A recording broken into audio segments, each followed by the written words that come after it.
Rejoice, ye penny-pinching nerds, rejoice!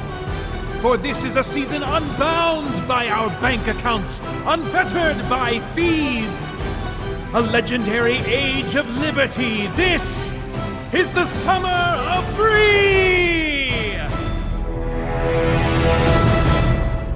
Hey guys, Peter Franson here from christiangeekcentral.com and Spirit Blade Productions, continuing our celebration of the Summer of Free 2017, this time with a spotlight on Crackle. Over at crackle.com you can watch a bunch of movies and TV shows for free all year round, and right now I want to highlight some of the stuff that you can watch the month of July, at least, 2017, over at crackle.com that might scratch some of those nerdy fiction itches for you. So let's see here. The first up would be a Marvel anime Iron Man. If you've been enjoying the Marvel movies or you just like superheroes in general and you like, Iron Man. This is an anime series. Now, it is done in an anime style. I've watched a little bit of this, and it does still, I think, suffer just a little bit from some of the oddly enough, the localization issues, and I'm not sure why that is, but so it still has some of that kind of anime flavor to the voice acting, despite the fact that I think it was made for English-speaking audiences first. I'm not sure about that, but anyway, the animation, as you would expect, is really solid. So anyway, and this is all 12 episodes of this one. It was just one season, one and done. The series description reads, in an effort to make amends for his weapons manufacturing past, Tony Stark has dedicated himself to building the world up rather than tearing it down, traveling to Japan to build a new arc reactor that will deliver unlimited free energy to the Japanese people. Stark is challenged by the Japanese government and the media when he attempts to import the necessary nuclear priming device, and when the reactor in construction is repeatedly attacked by the mysterious Zodiac Consortium, Stark must gather his allies to take on Zodiac and its mastermind. So based on a story by Warren Ellis, a pretty respected writer. Next up would be more Iron Man. This is a movie, though. Iron Man Rise of Technovore. The description reads, billionaire Tony Stark and his Iron Man armor prevents an attack from a mysterious new foe, but innocent bystanders are killed, including his best friend, War Machine, Lieutenant Colonel James Rhodes. Holy crap! That's a bit of a spoiler. I hope that happens right at the beginning. Detained for questioning by S.H.I.E.L.D., Iron Man escapes, determined to find the mastermind behind the attack. Pursued by Black Widow and Hawkeye, Iron Man enlists the help of the ruthless vigilante, the Punisher. Holy crap, they're throwing the whole Marvel Universe in here. But can the Armored Avenger handle... Is that a thing? Is Iron Man called the Armored Avenger? Okay. Can the Armored Avenger handle what he finds when he catches the person responsible and is forced to face his deadliest weapon, a biotechnology called Technovore that could wipe out all life on the planet?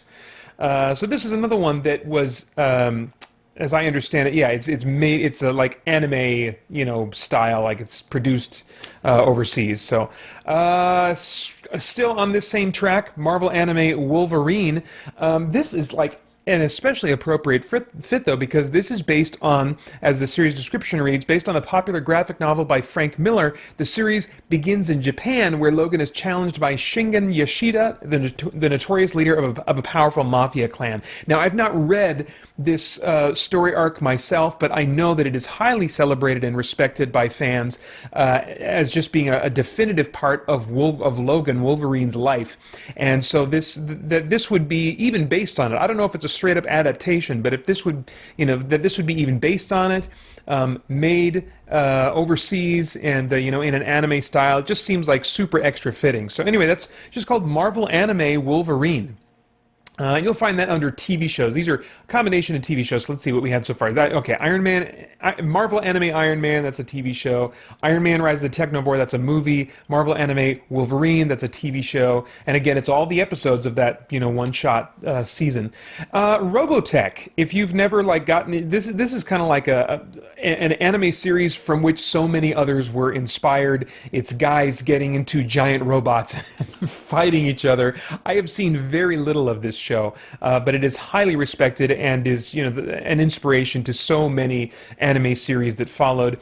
The series description reads, "The Earth uses advanced alien technology from a crash-landed starship to develop giant robotic machines to fight off 3 extraterrestrial invasions."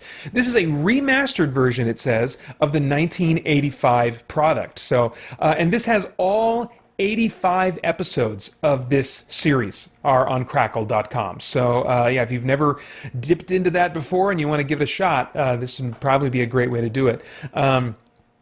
Let's see here. Robotech, The Shadow Chronicles. I'm just throwing this in here. This is also on Crackle, but it's a movie. And I don't really know what its connection is, how many years it... Let's see, in the year 2044 AD. What's the TV series say here? Oh, 2009 AD. Oh, man. So we've got a little bit of an alternate history thing, maybe we'll call it, going on in the original series there now. So anyway, yeah, many years later, Robotech, The Shadow Chronicles, have no idea if it's good, have no idea if it's celebrated by anybody. Sometimes these things can take a turn south, but I don't know if that's the case with Robotech, The Shadow Chronicles. You can find out for yourself, but if you're a Robotech fan, or even just a casual, curious person, then you can check it out.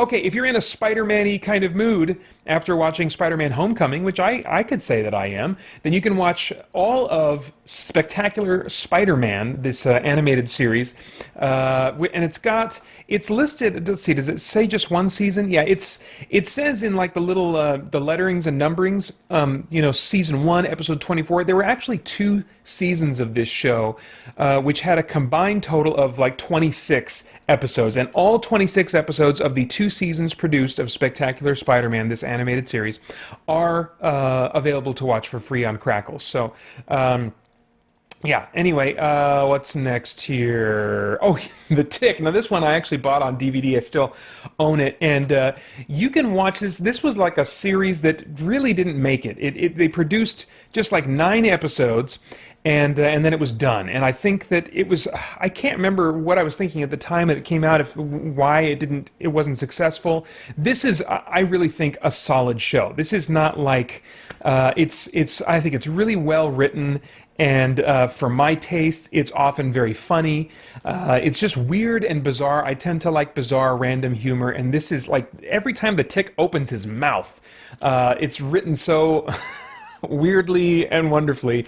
And as performed by Patrick Warburton, I mean, I can't imagine. It's a different take from the 90s Saturday morning cartoon in terms of like how the Tick acts. He's written in a very similar way, but it's performed differently in a more subtle yet still bombastic way. I mean, I can't even describe it to you. I really, really enjoy this. I want to say every 3 years or so, I pull this series out and I watch all 9 episodes as though they're like this massively long movie. There is some degree of continuity going on between them. So, I mean, I think it can be viewed that way. And you can watch all 9 episodes of The Tick, which I would take any one of these episodes. I mean, I watched the Amazon Prime pilot for the new Tick series that's coming out, and it definitely had a different tone. I mean, that's one thing that the Tick series and its incarnations in television has had going for it, is that, it's been different flavors, and all, I think, flavors that work in their own way for their own purposes, but definitely different flavors. And I'm not sure, I think the pilot for the Prime TV series worked for my taste on a number of levels, but on some levels I was like, I don't know. Yeah, but this one, there's no question on my mind. I would take more. I wish there was more of this. I wish we were getting more of this on Amazon instead of a new iteration of it. But well.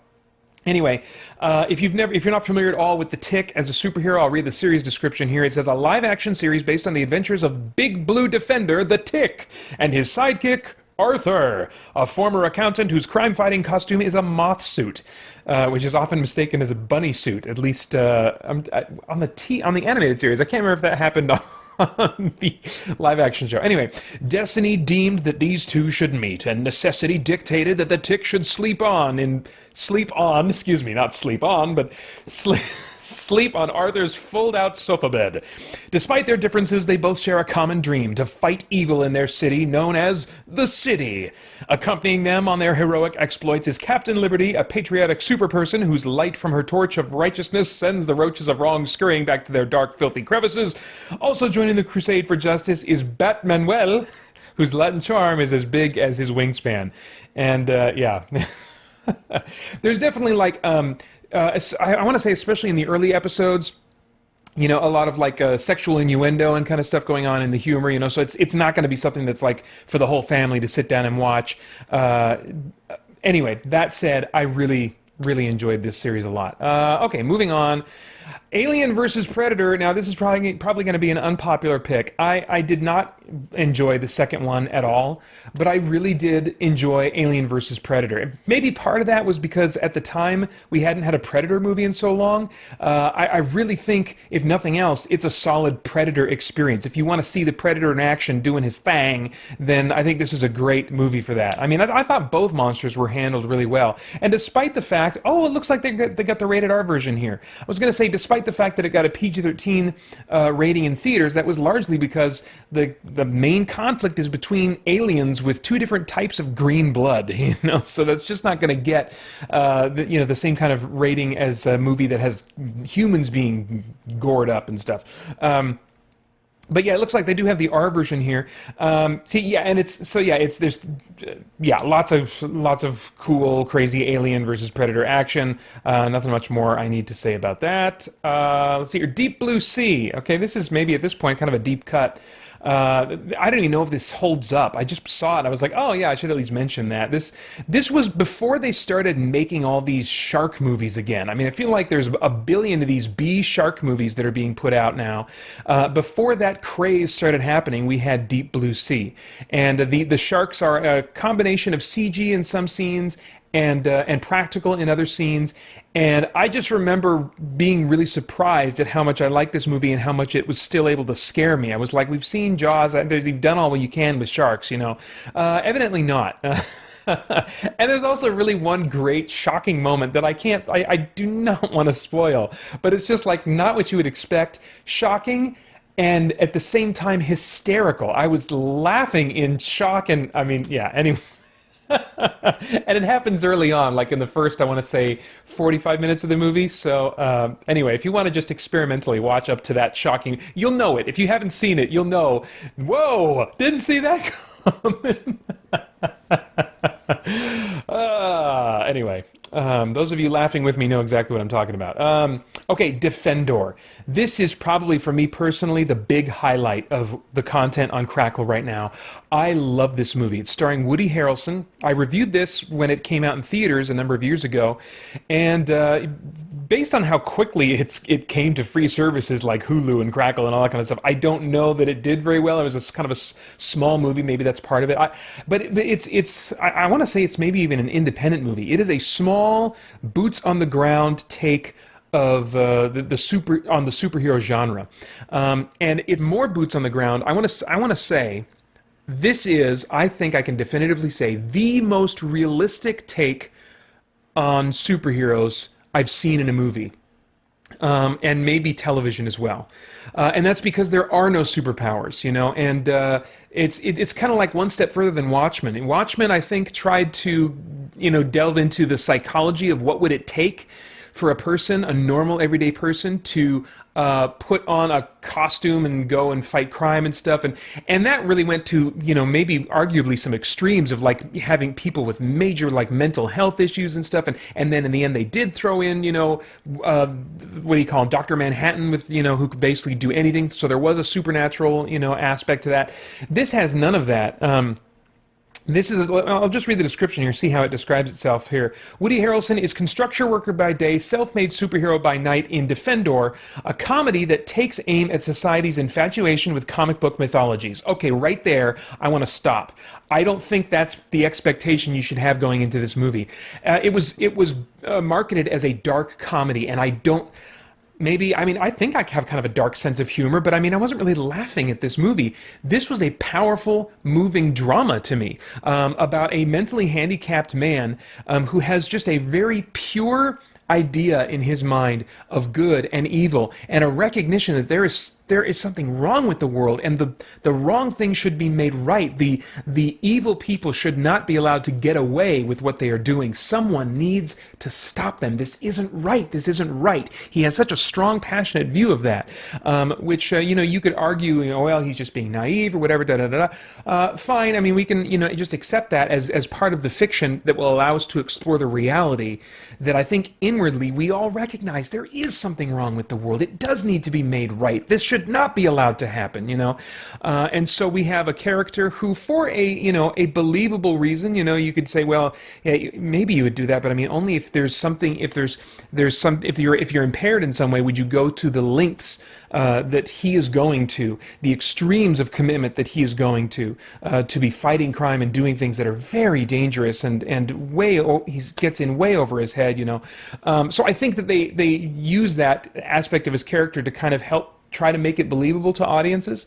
But anyway, it's still just very, just a beautiful story. I think that with themes that we can all relate to. I don't know if you'll be able to relate to the movie, but I think the themes we can probably all relate to. The description continues, while the city is awake, Arthur Poppington, played by Harrelson, holds traffic signs and is nearly invisible to all who pass. After hours, he assumes his secret identity, complete with homemade costume, and prowls the streets in search of his arch nemesis, Captain Industry. Along the way, he saves a young prostitute who is played by Kat Dennings, and she was like the girl sidekick in the first Thor movie. She might have been in the second one as well. I just really enjoyed her as a performer. She was just captivating to watch. So interesting, and yeah. Anyway, he saves a young prostitute from an abusive undercover cop, a move that proves his commitment to fighting for the weak, but also turns him into a real live fugitive from the law. So anyway, if you are, up for a potentially very heavy kind of movie experience, and you're interested in a very emotionally and psychological, and at least the strongest attempt I've seen at an emotionally and psychologically realistic take on superheroes in a movie, then I can't recommend anything more to you than Defendor. All right, let's see, just one left here. That's Nintendo Quest. This is a documentary. The description reads, an adventure-filled documentary on Nintendo that follows two gaming enthusiasts as they hit the open road in hopes of buying all the 678 official Nintendo games in 30 days.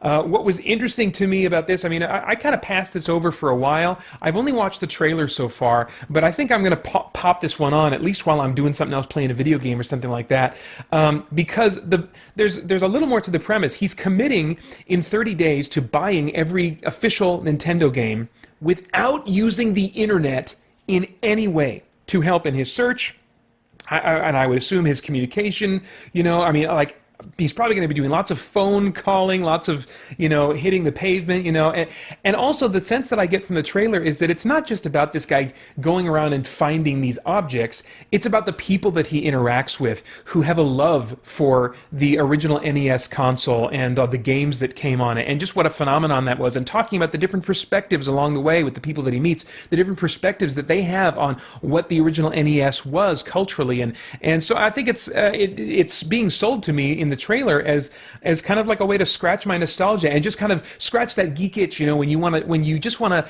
sit down with somebody and you don't want to debate some geek topic, you just want to celebrate something that you both love together. I think that that's so much more often is what brings geeks together than the kind of the debates that we can get into. And this kind of experience, I feel like it could scratch potentially that itch of sitting down like, oh man, I just want to geek out and I just want to remember what was really cool about the original Nintendo. So anyway, that's called Nintendo Quest, and that's a movie, a documentary, an hour and a half long, also available at crackle.com. So there was a lot of cool stuff that I was not expecting to be able to find over at crackle.com, completely for free. I hope that there's something in all the mix that you'll be able to enjoy there while helping to save money and maybe be a little bit better steward of your finances and kind of rise to what God is calling us to as we look at the nature of our possessions and the wealth that we all have, those of us that have internet connections. So anyway, that's it, guys. Stay tuned for more Summer of Free in probably a week or two. In the meantime, I hope you'll join us over at christiangeekcentral.com as we continue to geek out and seek the truth.